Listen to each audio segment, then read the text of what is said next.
Ventures loyihangizni biznesga aylantiradi. Aloqa bank g'oyalarga hayot beramiz. Qatladadur $1000, $2000 topishni orzu qilib yurgan bir paytda mana shu sahnaga chiqqan startaperlar 10 minglab, 100 minglab, kimdir esa millionlab investitsiya ko'taryapti. Bu bejizga emas, sababi bunday loyiha O'zbekistonda yagona va bu taqdimot loyihasi. Assalomu alaykum. Azizlar, bu loyihamizning tashabbuskori Aloqa Bank, hamkorlarimiz Aloqa Ventures hamda Startup Garage va biz bugun yana bir investorga xush kelibsiz deymiz va bu Doniyor aka Turdimetov. Assalomu alaykum. Assalomu alaykum. Doniyor aka Turdimetov juda bir ajoyib ish qilganlar. O'zbekistonda biznes klub tashkil qilganlar. Alliance Klub ham asoschisi va boshqaruvchisi. Undan tashqari Angel investorlarning klubini, Nexus klubini tashkil qilganlar va rahbar sifatida faoliyat yurg'izganlar. Bugun kimning nomidan pul tikasiz? Klubning nomidanmi yoki bo'lmasa o'zingiz shaxsiy mablag'laringizni tikasizmi? Assalomu alaykum avvalambor hammaga. Bizani klubimizda 20 ga yaqin yirik tadbirkorlar yig'ilgan, klassik biznes tadbirkorlari shu klub nomidan ham tikishimiz mumkin, investitsiya qilishimiz mumkin va shaxsiy o'zimning mablag'imdan ham tikishim mumkin deb o'ylayman. Ko'proq qaysi biri bo'ladi? Endi Ikkalovidan so'rayvering. Ikki marta so'raysiz endi. Ko'pchilikning puli ham ko'proq bo'ladi, bilasiz. Ha. Zo'r. Xush kelibsiz aka. Xush kelibsiz. Rahmat. Dalyorxon Nodirov, assalomu alaykum. Xush kelibsiz. Assalomu alaykum. IT Park Ventures direktori lavozimida hozir faoliyat yurg'izayotgan. Bugun nimagadir kayfiyatingiz yo'q. Dalyorxon aka, nima bo'ldi? Tinchlikmi? Kayfiyat hozir startaplardan bo'ladi. Startaplar olgani chiqyapti, bergani emas. Biz ham berganda kayfiyatimiz ko'tariladi. Ha. Zo'r. Demak, siz berganda kayfiyatingiz ko'tariladi. Qani, sizga o'xshagan odamlar ko'paysa. Rahmat. Xush kelibsiz aka. Rahmat. Va bizni hamkorimiz Aloqa Ventures rahbari, direktori Suhrob aka, xush kelibsiz. Rahmat. Bugun obraz o'zgaribdimi? Yo, startaplarni yaxshiroq ko'ray deb. Ha, shu yaxshi ko'rmayapti. Yaxshiroq ko'rsam, analiz olishim oson bo'ladi deyman. Qoyil. Xush kelibsiz aka. Rahmat. Tamilaxon bugun boshqacha kayfiyatlarda kelibsiz. Assalomu alaykum. Tamila Qurbonova, Guldiroz Qarsagiylar. Alaykum assalom. Tamilaxon, oldingi ikkita ko'rsatuvda cho'ta sizdan pul chiqishi qiyin bo'ldi. Sabab nima bo'ldi? Kayfiyatingiz yo'qmidi? Yo'q, kayfiyatim yaxshi edi. Sababi puxta tayyorlanmagan, oxirigacha qilib berish olmadi, ochib berish olmadi. Ba'zilarini o'sha raqamlari bir-biriga to'g'ri kelmadi. Jam ko'p pul so'rashdi. Qanaqa? Ko'p pul so'rash yomon narsa emas, lekin bahosini ham juda ko'pirtirib o'shanga. Ayollar qulog'i bilan yaxshi ko'radi. Raqamlarga qaramaysizmi? Nima qilasiz bularni gapini? Moliyachiman-u. Yo'q, raqamlari meni to'g'ri kelmayapti. Qimmat. Savdolashmayapsiz hamda. Mayli, savdolashamiz. Bugun pul bermasangiz bo'lmaydi lekin. Mayli. Chunki bugun Xudo xolasa yaxshi narsa chiqsin. Saralab olib chiqamiz bugun. Xudo xolasa bizni kuzatishda davom eting. Chunki bugun biz 400 ga yaqin startaplardan eng saralarini yig'ib olib chiqqanmiz. Demak azizlar, birinchi sahnaga chiqadigan startap Fonus. Marhamat. Assalomu alaykum, ismim Muzaffar. Toshkent shahridanman. Fonus Kids loyihasi asoschilari va rahbari bo'laman. 5 yildan buyon marketing yo'nalishida ta'lim loyihalarida ishlab boramiz jamoamiz bilan. 1 yil oldin uyga kelganimda singlimni oyimning telefonida YouTube'da yoki boshqa bir platformalarda har xil bizning oilaviy va milliy qadriyatlarimizga to'g'ri kelmaydigan kontent, o'yinlarni tomosha qilib vaqtini o'tkazishini ko'rardim. Lekin ota-onam unga to'laqonli vaqt ajratib yoki yechim qilish olmagani uchun o'zim harakat qilib ko'rgan edim. Har xil platformalar o'rnatib ko'rdim. Chet el, misol uchun YouTube keyslarni, lekin juda ham qiyin proses bo'ldi va singlim to'laqonli sifatli muhitni yoki bir kontentni, multfilmni bera olmadim. Shu sababli biz Fonus Kids loyihasiga asos soldik. Bu sohaga maktab chog'imda tugatishga yaqin Infactor loyihasiga borganman. U yerda ustozlarimiz Hasan va Husan Mamasaidovlar bo'lgan. Ularning yonlarida shogird bo'lib, ushbu yo'nalishga kirib boshlaganmiz, ya'ni marketing yo'nalishiga. Keyinchalik o'sha yerda tajribani orttirib, boshqa bir loyihalarda ham ishlab 5 yilga yaqin shu yo'nalishda ishlab kelmoqdamiz. Jamoamiz ham Infactor loyihasida tanishgan va yaqin shu sababli ham o'sha yerda jamoa yig'ilgan va undan tashqari hozirda kengayib bormoqdamiz. Taqdimot loyihasidan kutuvlarimiz katta. Menimcha o'ylaymanki, bu investorlarga qiziq bo'ladi, chunki bu aktual bozor, ya'ni aktual muammo. Dunyo bo'yicha milliarddan ortiq ota-onalar ushbu muammoga duch kelmoqda va O'zbekistondan ushbu startapni birinchi raqamli saralangan xavfsiz muhit platformasi qilish uchun o'ylaymanki, investorlarimiz albatta yordam berishadi.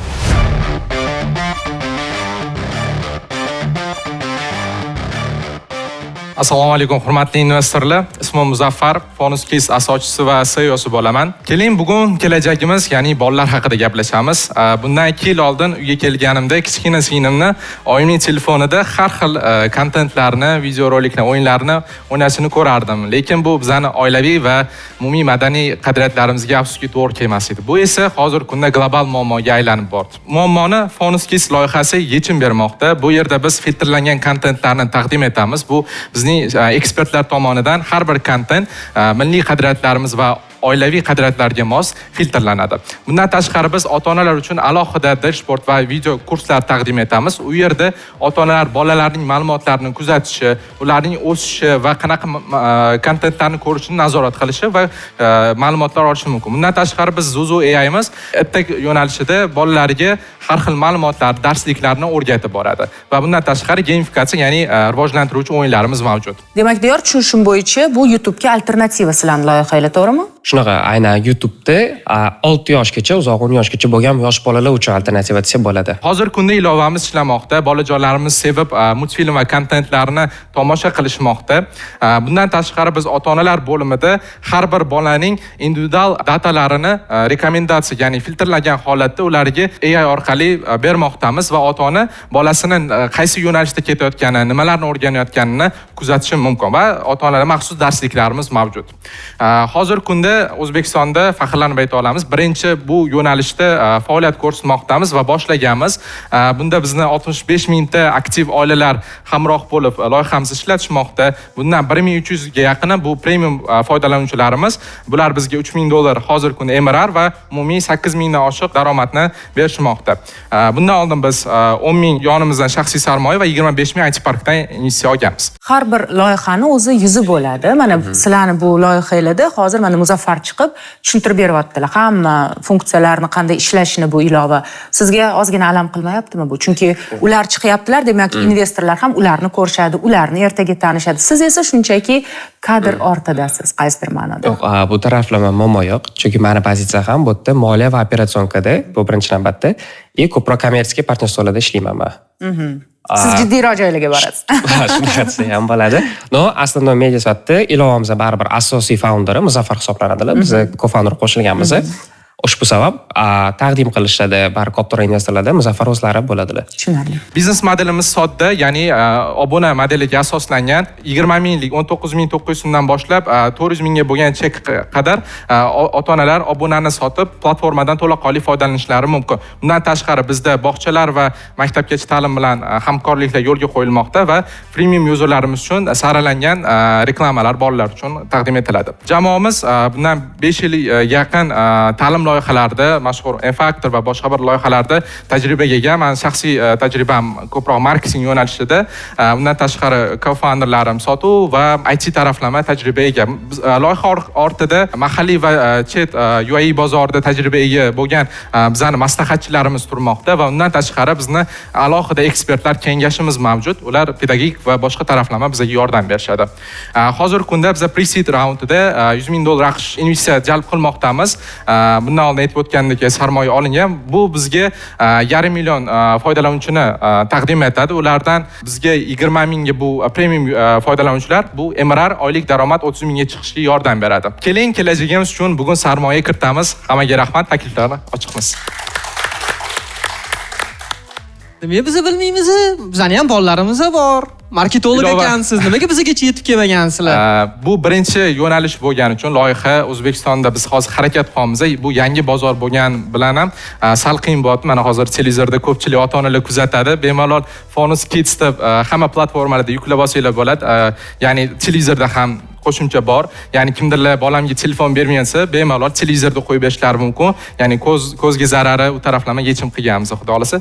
QR kodlarni ham skaner qilib olsanglar bo'ladi. Qo'y. Nima deb o'ylaysiz, bugun investorlar loyihalarga qiziqish bildirib, o'sha siz so'ragan summani berisharmikin va aynan qaysi investor ko'proq qiziqish bildiradi, nima deb o'ylaysiz? Xudo xolasa qiziqish bildirishadi albatta, degan umiddamiz. Chunki IT Park oldin ham bizga moliyalashtirgan. Ideya stage'imizda $25,000 investitsiya miqdorida. Hozirgi paytda asosiy kutuvimiz Aloqa Ventures'dan va IT Park ham masalan follow on qilishi ham mumkin. Kutuvimiz bo'yicha. Demak, kuzatamiz, ko'ramiz va bilamiz hozir nima bo'lishini. Nima savollarimiz bor? Juda ajoyib loyiha, hammamizni farzandlarimizda bor. Ko'pincha ko'zimiz tushadiki, shu YouTube'dagi qaysidir videolarni ko'rib turgan bo'ladi, boshqa qiladi va buni bir foydali bir yo'nalishga yo'naltirish, filtrlardan o'tkazish kerak bo'lsa, ota-onalarni nazoratini kiritibsizlar. Bu juda ham yaxshi loyiha deb bildim.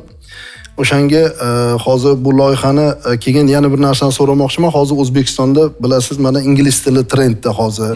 Chet tillarini o'qitish bo'yicha juda qattiq bir anaqa ketyapti. Buni zo'r tomoni, hali xalqimiz borib ishlash uchun emas, shu bilim bilan borib yaxshi bir daromadlarda ishlashi mumkin.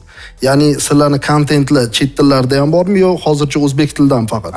Hozirgi kontentlarimiz asosiy qismi o'zbek tilida bo'lishidan qat'iy nazar, lekin bizda rus tili va ingliz tilida, ya'ni shuni aytib o'ta olamanki, bozor hajmini ko'rsatganimda bizani ya'ni arab davlatlari fokusimizda bor, ya'ni global proyektga aylanmoqchimiz. Programma allaqachon arab tiliga tarjima qilingan. Hozirda chet el kontentlar integratsiya qilinmoqda, lekin shunga qaramasdan allaqachon ingliz tilida va rus tilida kontentlar bor, bemalol ko'rishsa bo'ladi. Ajoyib. Bu sizlarni kapitalizatsiyalar necha pul hozir baholanyapti startap? Biz hozir $100,000 8% ga jalb qilmoqchimiz. Bu $1,250,000 qiymatda bo'ladi. Qo'shimcha qilib ayta olaman, boya Zuzu degan personajimizni ko'rsatdik. Bu bizani bolalarni rivojlantirish uchun qilinmoqda. O'sha til bo'yicha, matematika va boshqa bir yo'nalishlarda platforma qiziqishlarini aniqlagan holatda yordam beradi rivojlanish uchun. Startap juda ham dolzarb mavzuga yechim beryapti. Oxirgi paytlar globalizatsiyalashgan dunyoda o'z qadriyatlarini saqlab qolish har bir davlatning o'zini asosiy vazifasi deb bilib turibdi.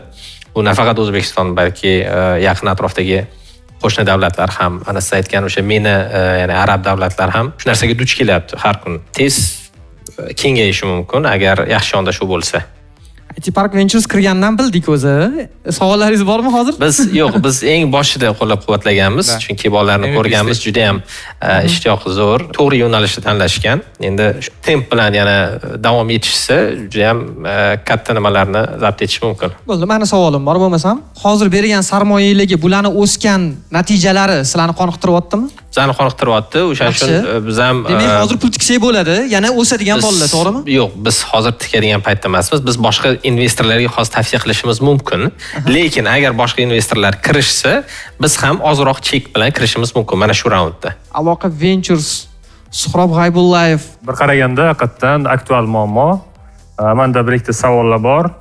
Nima uchun YouTube Kids o'sha ishlamayapti O'zbekistonda? Sababi nima? Agar u ishlasa, sizlar ular bilan qanaqa raqobat qila olasizlar? Birinchisi, kontent masalasini qanaqa yechmoqchisizlar?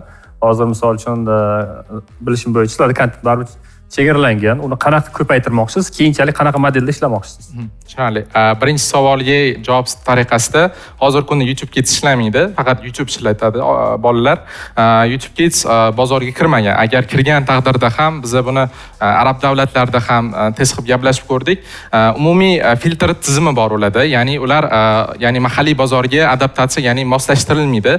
Bizani kuchli tomonimiz ham, ya'ni moslashtirish va undan tashqari bizani qo'shimcha produktlarimiz, ya'ni imkoniyatlarimiz, ya'ni ota-onaga bo'lganligi uchun bu taraflama YouTube Kidsdan albatta farqlanamiz va bozorga allaqachon biz vaqtliroq kiryapmiz. Kirgan taqdirda ham o'sha o'zimizning kuchli tomonlar bilan manimcha keta olamiz. Nima uchun kirmayapti? Sababini aytmoqchiman.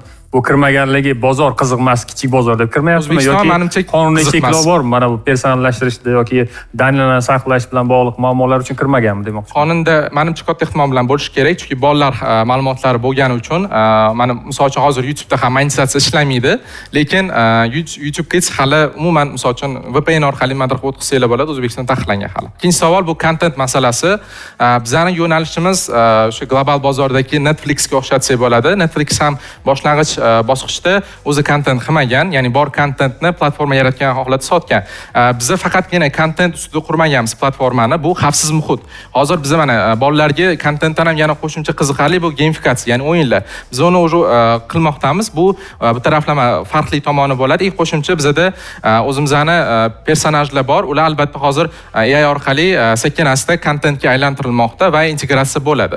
Ya'ni hozir biz content qilish integratsiya bosqichidamiz. Ya'ni shu investitsiya tushgan holatda biz o'sha hozir jarayonda ketyapmiz. Demak, siz Netflixga o'xshab istagan odam o'zini kontentini sizlarga qo'yishi mumkin. Filtrlangan holatda. Agar sizlarni moderatsiyalardan o'tsa. Xuddi shunaqa. Ya'ni sizlarni o'sha tekshiruvlardan o'tsa, istagan odam o'zini kontentini sizlarni platformaga qo'yishi mumkin.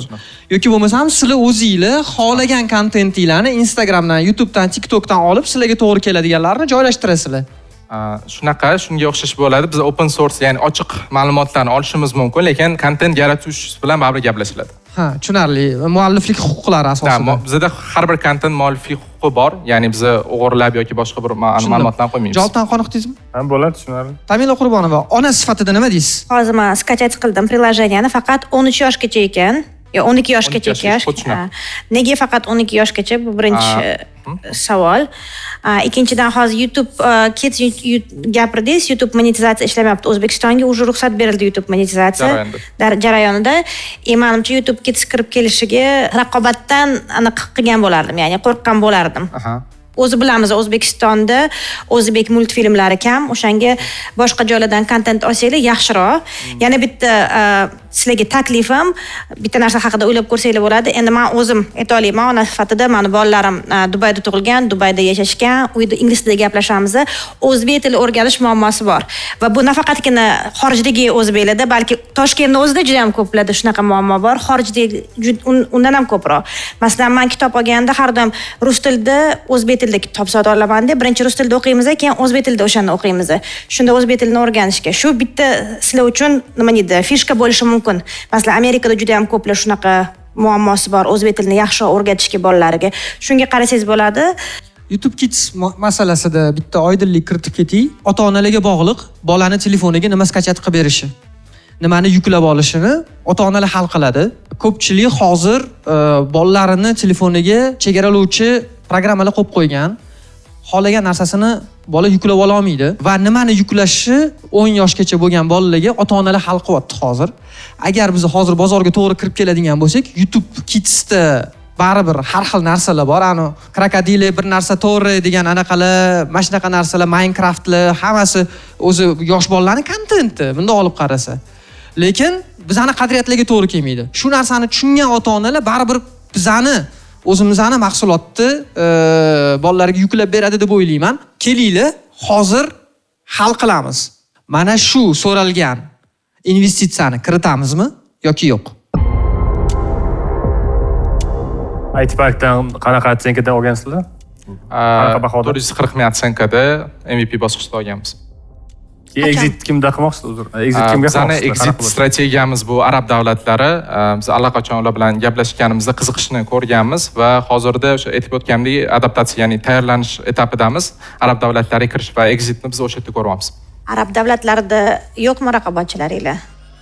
Raqobatchilar faqat yo'nalishi bolalar uchun moslashtirilgan. Ya'ni bizga o'xshab ota-onalar uchun yechim taraflama yo'q. Kelinglar, bugun debyutantimizga murojaat qilamiz. Doniyor aka, men hozir efir davomida bularni QR koddan ko'chirib oldim, programmalarni. Registratsiya ham qildim. Juda menga yoqdi. Ayniqsa siz aytgandagi qadriyat masalalari degan joylardan ham ko'zim tushdi. Va nimaga meni davlatlariga bular orientir qilishayotganini ham tushundim. Juda yaxshi kontent. Investorlar bu yerda agar kiramiz deyshsa, biz bular bilan teng hisobda kirishga tayyormiz deb o'ylayman. Zo'r. Va Agar tayyor bo'lsangiz, unda qutini ochib qo'yasiz. va premium anaqaga men o'g'limga aytaman, kichkina ukasiga shuni Xursand bugun bo'ladi, ishlatishdi. o'rnatib qo'yishadi. Обязательно. Juda Rahmat, xursand. qarsak. Rahmat. Tamila Qurbonova, siz har safar telefoningizni olib, rasmlarga olib, syomkalar qilganingizda ana hozir tikadilar deb o'ylayman, lekin bu safar ishontira oldimi raqamlar? Birinchi investitsiyani olib, o'zini oqlagan loyiha. Muammo bor, yechim bor, ishlab turibdi, narxi past. Narxi past emas, kim aytdi narxi past? Arzimaydi deb o'ylaysizmi? Narxida to'g'ri savollar bor. Hozir men anaqani o'ylayapman ko'proq. O'sha imенно exit birinchidan. Bir tarafdan meni davlatlarga qiziq bo'lishi mumkin, lekin meni ancha katta. Xo'p, exitni bular cash out qilishi shart emas-ku. Ertaga qaysidir menaga chiqmoqchi bo'lganda, qaysidir katta venture fond kirganda, aynan siz o'zingizni o'sha venture fond kiradimi, kirmaydimi shu narsadan men 100%. Keyingi raundda misol uchun IT Park Venture misol uchun kirishi mumkin. Keyingi raundda baholashi misol uchun 5 million bo'lganda, siz o'zingizni pulingizni o'shanda 5 barobar qilib exit qilib chiqib ketishingiz mumkin. Bu 5 million bo'lishi uchun hali ancha narsa qilinishi kerak-da.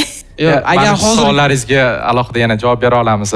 Chunki bu yerda vaqt cheklangani uchun biz o'zi ancha ma'lumotlar bor. Bemalol ayta olamiz bu narsani.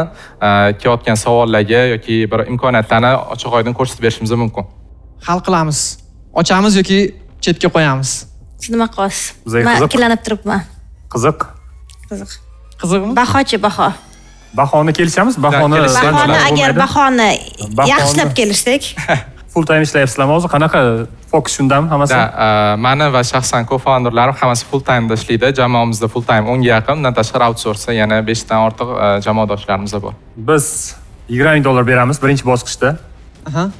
$20,000 beramiz. Bahosini alohida kelishamiz ko'rsatkichlarini ko'rgandan keyin. O 20 aniq beramiz. Va keyingi bosqichda yana bera olamiz. Va hozir yana taklif qilmoqchi edim. Agar raundda bularga 100,000 kerak bo'ladigan bo'lsa, IT Park Ventures ham qo'shilishini birinchi bosqichda 25,000 bergan ekan. Yana kamida 25,000 qo'shsangiz agar yaxshi bo'lar. 25 qilsak 100 mingni yopar ekanmiz. Hop, o'sha 1 million 200 ming bahodami? O'sha 200 mingni shundoq. nima 200 ming faqat voy? 1 million bahoda 100 mingga 10% ga kiraylik, 2,5 dan. Abror aka, xo'p desangiz bitta qo'shimcha qilmoqchi edim. Anaqa startap zo'r, qiymat berishi juda zo'r, xalqimizga foydali kontent.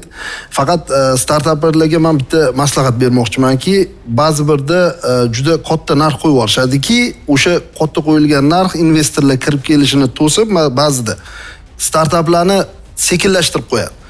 Lekin hozir shunaqa narsaki, mana efirga chiqyapti bu narsa, buni ko'rayotgan juda ko'p aytishniklar bor, ta'lim sohasidagilar bor.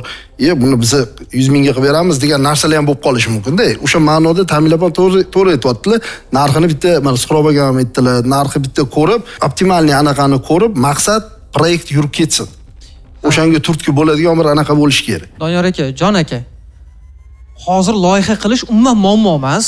Vibe codinglar chiqib ketgan. Umuman muammo emas. Muammo uni sotishda bor. Muammo uni xalqqa yetkazishda bor. Bularda aniq ko'rsatkichlar bor. Bozori bor. 60 mingta dedingizmi? 65 ming. 65 mingta oila. Bu bitta oilada kamida 2-3 tadan foydalanuvchi degan. Qancha vaqtda 65 mingtaga ko'chib Oxirgi 4 oy. Kelishamiz, biz ochiqmiz hamma imkoniyatlarga. Aytinglar, taklifinglarni beringlar bo'lmasa. 800 ming, mana yaxshi bitta joydan chiqdi. 800 ming, 20 mingdan 80 mingga yopishga, 10% ga. Nima deysiz? Dallar gapirsin, dallar gapirmayapti jo'da bugun. Sizlar bilan portfeldan qo'shimcha qilsalar biz xursand bo'lamiz. Biz qolganlarni kutyapmiz, hali qolganlar nima deyishadi. 800 bo'lishi u ham yomon emas, chunki 2 barobar o'sish u qancha vaqt ichida hozir bo'lyapti, to'g'rimi? Sentyabrdan beri. Sentyabrdan. 6 oy. Yomon emas, lekin shunga yarasha ko'p foizini berib qo'ymaslik kerak-da. Xuddi shunaqa. Menimcha 1 million minimal menimcha yaxshi narx.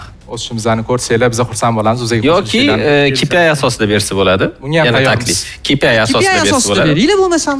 Ya'ni o'sha misol uchun ma'lum bir vaqtning ichida ma'lum bir shu raqamlarga yetib borishsa, o'shanda bersak bo'ladi. 20 ming soft commitment bor. Bo'ldi. Faqat narxini kelishimiz Oching kerak. qutini. Va nihoyat Tamila Qurbonova qutini ochdi. Gap yo'q. Ha, ular haqiqatdan ham hech kimga oxirgi vaqtda qutini ochmayotgandirlar, lekin sizlarning loyihanglar baribir e'tiborlarini tortdi. Bilasizmi nimaga nazarimda? Chunki ularning ham farzandlari bor. Baribir biz ayollar farzandlarimizni o'ylaymiz va bu bizning eng nozik nuqtamiz hisoblanadi va nazarimda sizlarning loyihanglarda ular foyda topdilar. Xudo xolasa shunaqa. Daler aka? Biz ham ochib qo'yamiz, chunki biz kirganmiz, endi shuncha odam. Shundoq ham kirganmiz, a? Shundoq ham kirganmiz. Shundoq ham kirganmiz, endi boshqalar kirishsa, o'sha aytganimdek, biz ham qo'llab-quvvatlaymiz. Bo'ldi. 20 mingmi? Sizda ham soft connectmi? Zo'r. Tabriklayman. Rahmat. Barcha qutilar sizniki. Marhamat.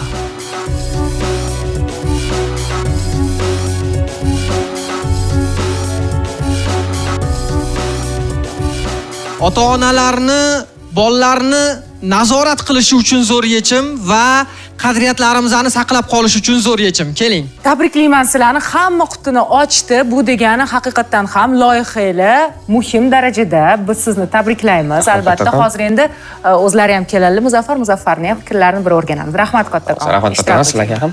Barcha investorlardan 4 tala qutini ham olgan Fonus Kids loyihasi. Rahmat sizga. Rahmat. Muzaffar 4 ta quti og'irlik qilmadimi? Yo'q, og'irlik qilmadi. Bizning maqsadimiz ham 4 ta qutini olib ketish edi. Olib ketdik. Demak, sizga bitta investor summani bergani emas, aynan 4 ta investor bo'lib bergani o'zi boshidan qulayroq edi, to'g'rimi? Xuddi shunaqa. Ya'ni ular puldan tashqari yana qo'shimcha imkoniyatlar taqdim etishadi. O'sha tomondan biz xursandmiz 4 ta investordan.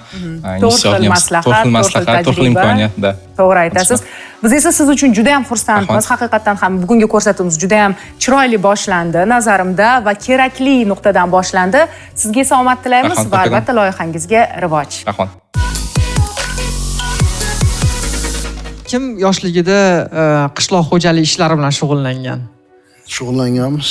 Dehqonchilik, dalaga chiqmaganmiz, o'zimizni kichkina hovlimizda odamlar narsalar ektirib, bosh qilib mehnat bilan hammada bo'lgan menimcha. Chiniqtirilganda. Pishgan olmalarni, misol uchun noklarni daraxtlardan uzib, giloslarni, qanaqa maza, to'g'rimi? Hozir bozorda nechinchidir qo'ldan olamiz-da. U bizga yetib kelguncha artilib, ustiga nimadirlar surilib, boshqa qilib, endi shu o'rtadagi vositachalarni olib tashlaydigan bir loyiha paydo bo'lgan. Agro M loyihasi. Marhamat.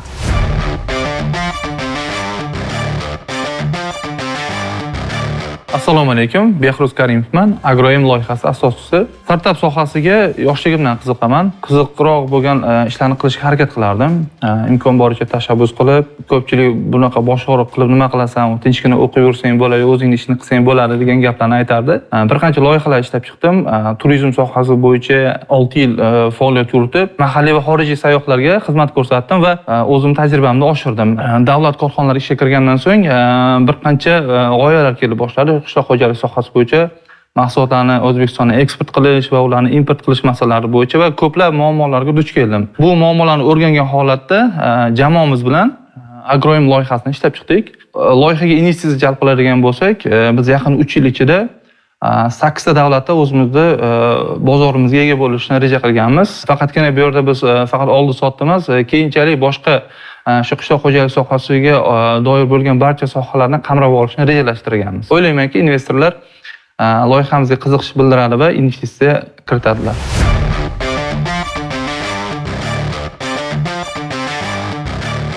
Qo'limdagi olmaning hozirgi kunda bozor va do'kon rastalaridagi narxi 20 ming 30 mingni tashkil etadi. Va bu yerdagi asosiy foydani vositachilar o'zining cho'ntagida olib ketmoqda. Assalomu alaykum.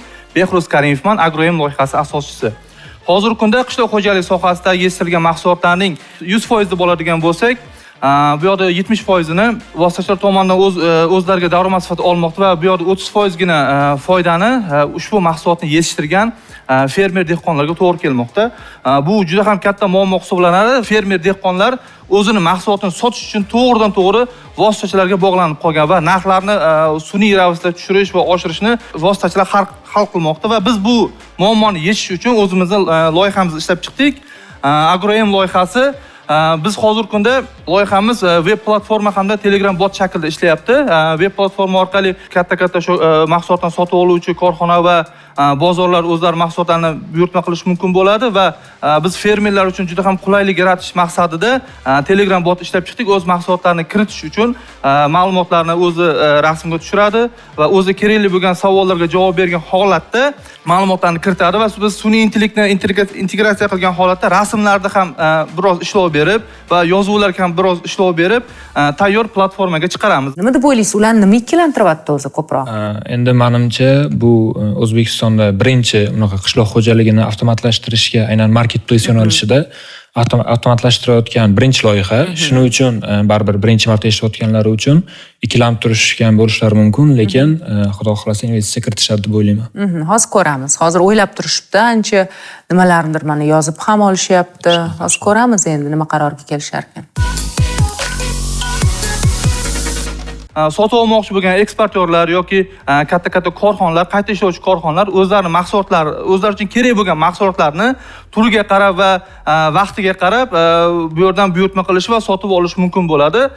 To'g'ridan-to'g'ri hozir biz bitta masalani yechish orqali boshqa muammolar ham kelib chiqadi. Logistika va boshqa o'sha fermerlarni jalb qilish masalasi ham kelib chiqadi va biz hozirgi kunda bozorga asta-sekinlik bilan kirib kelyapmiz. Surxondaryo viloyatidan boshladik. Hozirgi kunda 400 ga yaqin fermer o'z mahsulotlarini joylashtirib, mahsulotlarni sotishni boshlagan. 20 kun bo'ldi platformani to'liq ishga tushganligida va 20 kun davomida biz o'zimizning mahsulotimizni 400 nafar fermerga sota oldik. Bozorda qanaqa qilib faoliyat yuritamiz? Biz obuna hamda maxsus enterprise usuli, ya'ni o'zaro kelishuv asosida mahsulotlarni sotib berishimiz ham mumkin bo'ladi, ma'lum bir foiz evaziga. Hozirgi kunda obuna tizimi bo'yicha ham ishni boshladik, $500 daromad qildik 20 kun ichida va hozir mana 2 kundan buyon ba'zi bir o'sha mahsulotlarni sotib berganimizdan keyin o'sha aloqaga chiqishyaptiki, bizda buncha mahsulot bor, foiz evaziga iltimos sotib bering deyapti. Ya'ni mahsulot turib qolmasin, tezroq sotilsin degan maqsadda juda ham ko'plab fermerlar chiqyapti va bozorimiz yaxshigina o'sishga erishyapti. O'zi bu g'oya qayerdan kelgan bunaqa loyiha qilish? Chunki haqiqatan ham hozir mana eshityapmiz-da, xuddi oddiy narsadek, rostdan ham nimaga shu vaqtgacha shu narsa bo'lmagan deb o'ylab qolamiz, ammo bu narsa aynan sizlarga kelgan. Nima sabab bo'lgan bunga? Biz albatta bu platformani yaratishdan oldin bir qancha o'sha dehqonlar va fermerlar bilan gaplashganmiz va ular aynan qanaqa muammolarga ular duch kelishayotganini o'rganganmiz va ular aynan o'sha ancha qism o'zlari mahsulotlarini vositachilar orqali sotishayotganini aniqlab, aynan ular uchun marketplace yaratishga qaror qilganmiz. Jamoamiz founder men o'zim Behruz Karimov va Azizbek Jo'rayev, Umidjon Karayev bizning dasturchilarimiz va bizda yana katta dasturchilar jamoasi bor. Umumiy 8 ta dasturchilarimiz va bu yerda maslahatchilar, ya'ni ekspertlarni ham o'zimizga jalb etganmiz. Chingiz Chalikovni jalb qildik. Bu kishi Turkiyada sun'iy intellekt hamda IT sohasida juda ham ko'plab loyihalarni CEO bo'lib ishtirok etgan hamda unicorn darajasiga ko'targan. Hozir bizning loyihamizni Turkiya bozoriga olib kirish, ya'ni Yaqin Sharq va Turkiya bozoriga olib kirish uchun strategik jihatdan hamkorlik qilmoqda. Avazbek Abdulxayev bizni biznes tomonlama qo'llab-quvvatlayaptilar. Bizning loyihamizda doimiy maslahat berib, Turkiya bozoriga va arab mamlakatlari bozoriga kirishimiz uchun kerakli ma'lumotlarni doimiy taqdim etib beradilar. Usmonjon Rahimjonov hamda Akmal Kadirov bizni texnik jihatdan loyihamizni ko'rib doimiy ekspert sifatida ishtirok etmoqda. 750 ming baholashda 10% da 75 ming so'rayapmiz. To'liq O'zbekiston bozoriga kirib olamiz va O'zbekiston va Afg'oniston bozoriga kirib, fermerlarning mahsulotini tezroq sotishga erishamiz va mahsulotimizni yanada mukammal ishlash uchun qo'shimcha yangi instrumentlar qo'shish uchun mablag' so'rayapmiz. Doniyor aka, marhamat. Bu proyekt startapchilarga shu kuchli tadbirkorlarni bir maslahatlarni olib berishga tayyorman va ular ham xursand bo'lishadi O'zbekistondagi bu anaqa rivojlanishida. Lekin bitta narsani ko'rayotganim, hozir men bu yerda ko'rayotganim ko'proq ulgurji savdo bo'yicha sizlarda yechim ko'ryapman-da. Chunki mana misol uchun o'sha korzinka do'konlari yoki makro do'konlarni qarasangiz, u yerda 500 gram 1 kiloli fasovkalarda mahsulotlar turadi ko'pincha. Nimaga? Chunki bizning yoshligimizdagi qoplab olib qo'yish yoki o'ralarga bir saqlab qo'yish degan narsalar hozir yo'q. Nimaga? Chunki bozor to'la mahsulot, stabillik bor, ishonch bor tizimga. O'shaning uchun ertangi kuniga xotirjam bo'lgani uchun odamlar 2 kunlik, 3 kunlik savdo qilyapti-da. O'shaning uchun sizlarni hozir ko'proq ulgurchaniqida ko'ryapman va eksportda sizlarni yaxshi potensial ko'ryapman. Doniyor aka, bu yerda meni o'ylashim bo'yicha Alibabani benchmarkqa bo'lsa bo'ladi. Alibabada bilasiz, donalab ham olsangiz bo'ladi. Marketplace ko'tarasiga ham olsa bo'ladi. Marketplace qilsa bo'ladi, lekin bu marketplace bo'yicha bu yerda ancha ish qilinish kerak deb o'ylayman. Sababi misol uchun onlayn platformalar bor hozir. Misol Yandex Lavka bor yoki Korzinka Go bor masalanda. Ularda 1-2 yillik proyekt emas. Men uni anchadan beri bilaman. Botir aka Arifjanov boshlagan bo'lsalar, Le Bazarni keyin bu Korzinkoga aylandi. Ya'ni u yerda juda ko'p qiyinchiliklarni bosib o'tilgan. Ya'ni mana loyihaligini qancha bo'ldi boshlanganiga? 2 yil bo'ldi. 2 yil bo'ldi. Ya'ni u yerda kuchli IT komanda ishlayapti. Juda katta snabjeniya bor, boshqa bor. O'shaning uchun u yo'nalish bularning kelajakdagi strategiyasida bo'lishi mumkin. Lekin hozirgi ko'rayotganim shu ulgurji bozor bilan eksport mana Afg'oniston qiziqyaptilar. Shu anaqalarda rivojlanish kerak deb o'ylayman va eksport bo'yicha juda tajribali bizani rezidentlarimiz bor. Bularning maslahatlarini biz hech qanaqa bir sherikchilik yo bir anaqaga kirishdan tashqari maslahatlarni olib berishga tayyormiz. IT Park Venturesga qiziqmi? IT Park Ventures bugun ertalab shunga o'xshash kattaroq proyektni ko'rib chiqqandi va agro sohasini biz yaxshi bilamiz. Bundan oldin yana O'zbekistonda ish faoliyatini olib berayotgan startap bor. Ular ham shundan boshlashgan. Murakkab bir yo'nalishga bel bog'ladingiz. Omad tilayman birinchi navbatda. Ikkinchi tomondan operatsionkani ichida qolib ketishingiz mumkin-da, chunki siz hozir bu narsani nima qilasiz? Joriy qilishga harakat qilasiz, lekin joylarda yetib borganda omborxonalar bor. Har bir omborxona o'ziga xohlagandek saqlaydi nimani? Meva sabzavotlarni. Ularga itoat qilmasligi ham mumkin standartlarga. Eksport qilishda u narsalar talab qilinadi. Sertifikat olishda ham, boshqa narsa qilishda ham. Bu narsani juda ham puxtaroq o'ylash kerak, ya'ni kengroq qamrovli yechim o'ylab topish kerak bu narsaga. Eksportda umuman olganda hujjatlarni tayyorlash o'zi anchagina vaqtni oladi. Eksport bo'lib mahsulot bo'lsa ham uni qog'ozidan tayyorlab shu hujjatlarni tayyorlashga ancha vaqt ketganligi uchun ko'pchilik u ishni qilmaydi. Qo'y dedi, tinchgina shu hujjat bor odamga beray dedi, o'zi sotsin deydi. Bu yoqda biz nima qilyapmiz? O'sha platforma o'zida eksport bo'limi bor. Maxsus ma'lumotlarni kiritadi. Biz soddalashtirib qo'yganmiz. Ma'lumotlarni kiritgandan keyin eksport hujjati shakllanadi. Biz uni bojxona qo'mitasi va kerakli tashkilotlarga standart uchun litsenziya olish uchun hammasini jo'natamiz, sertifikatsiya uchun bu uchun ham va o'sha ma'lumotlar tayyor bo'lgandan keyin, ma'qul bo'lgandan keyingina u borib ma'lumot o'sha kerakli asl hujjatlarni topshirib, qog'ozda o'sha to'liq hammasini tezroq hal qilish imkoniyati bo'ladi. Ya'ni har kuni o'sha tashkilotlarga yurish hojati qolmaydi va sertifikatsiya masalasi biz bu agrom loyihasini katta o'sha ekotizimga aylantirish uchun hozir birinchi marketplace ishlab chiqqanimizdan keyin ikkinchi tizim ham hozir pilot versiyada ishlayapti. Ya'ni fermer qaysi mahsulotni, misol bug'doy ekkan bo'lsa, bug'doydan keyin qaysi mahsulotni 3 yil davomida ekish kerakligi va yoki bug'doydan keyin nechta mahsulotdan keyin yana qaytadan bug'doy ekishini biz sun'iy intellekt orqali to'liq prognozini chiqarib beramiz va qancha suv ishlatishi va qaysi urug'ni navini ishlatishi va qaysi o'g'itlarni qachon berish kerakligigacha biz yechimini tayyorlab qo'yibmiz va bu qachonki ishga tushadi? Agrom loyihasi to'liq hozir biz O'zbekiston bozoriga kirib bo'lganimizdan keyin bosqichma-bosqich u loyihaning ikkinchi etapini taqdim etamiz, ya'ni parallel ravishda. Xo'sh, menda savol bor. Boyagi qisman aytdim, yetkazib berishda bu yoqda muammo ko'ryapman. Keyin o'sha avtomatlashtirish bilan bog'liq muammo, ya'ni mahsulot qo'ydi, bu realni u mahsulot qachon unda tugadi, tugamadi degan muammo bor. Ko'pincha marketplace'da bor muammo, o'sha omborda tembol o'zida saqlaganda. Misol uchun tasavvur qilaylik, shu sotib oluvchi optim sotib olmoqchi, ulgurji sotib oladigan odam 5 tonna zakaz qilmoqchi, ya'ni buyurtmoqchi, lekin aslida sizning platformangizda bor tovar yoki mahsulot o'sha yetkazib berishda bormi, yo'qmi degan muammo bor. Ikkinchisi uni yetkazib berishdagi logistikada muammo bo'ladi. Bu yerda qanaqa yechasizlar shuni bor.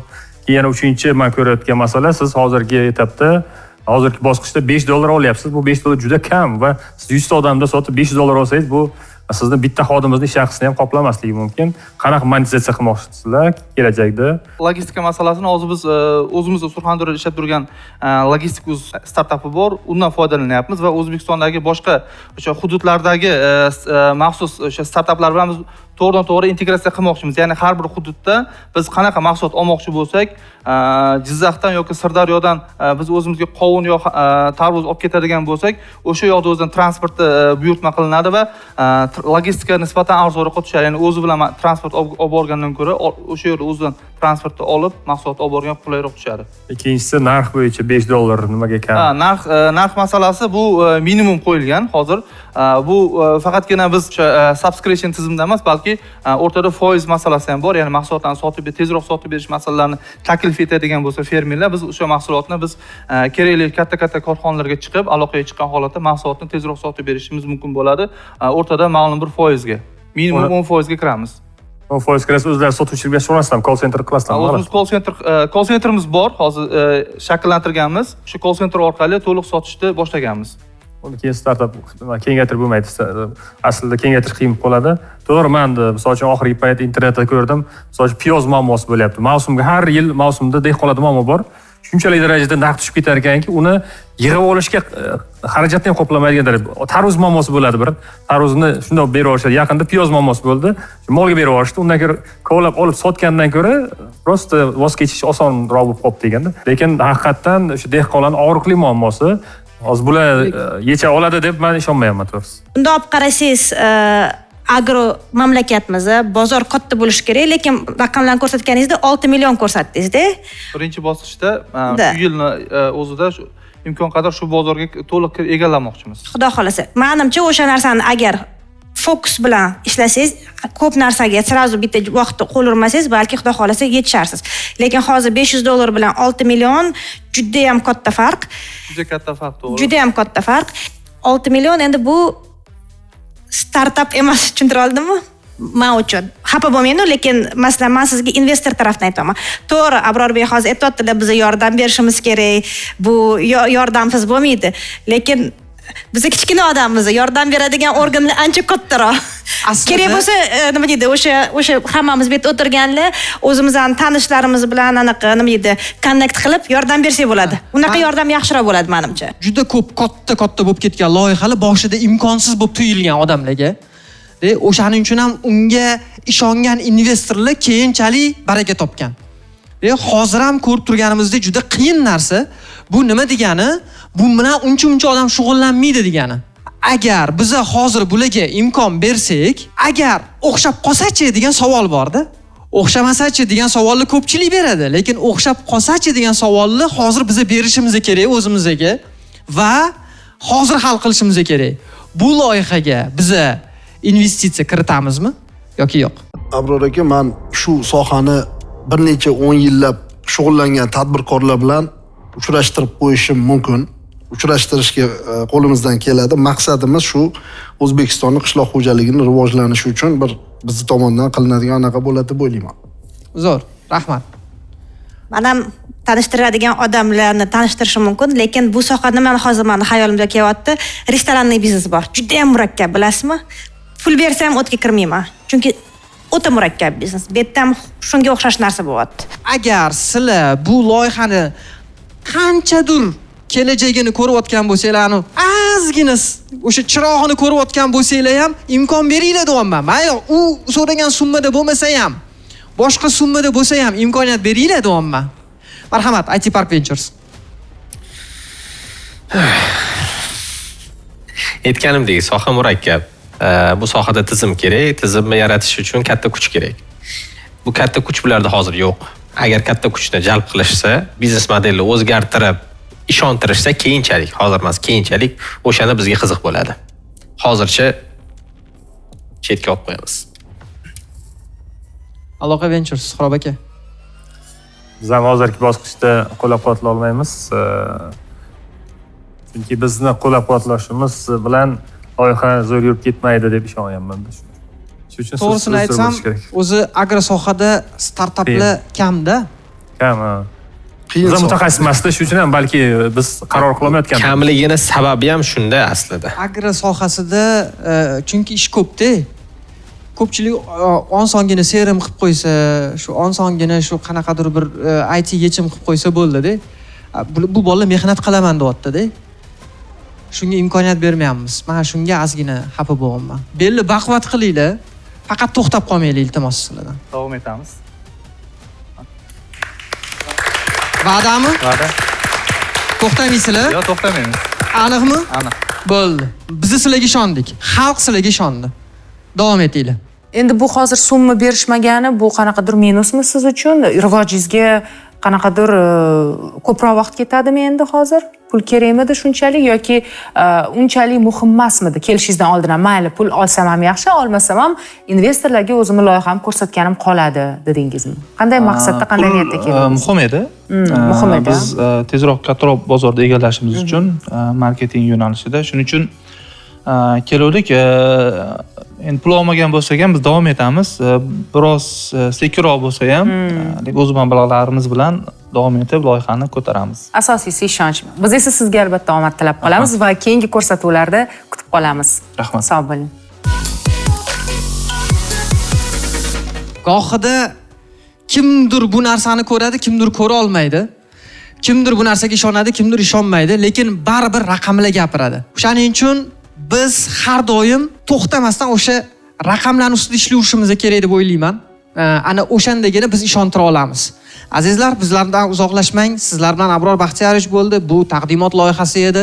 Bu loyihani tashabbuskori Aloqa Bank, hamkorlarimiz Aloqa Ventures hamda Startup Garage va bugungi sonimiz ham yaxshi bo'ldi, ham bir tarafdan sal ko'ngilni xira qiladigan bo'ldi, lekin bunaqa yigitlar agar o'zini kuchi bilan nimagadir erishsa, ertaga bularga investorlar ham kerak bo'lmaydi. Azizlar, keyingi hafta ko'rishguncha. Aloqa Ventures loyihangizni biznesga aylantiradi. Aloqa Bank g'oyalarga hayot beramiz.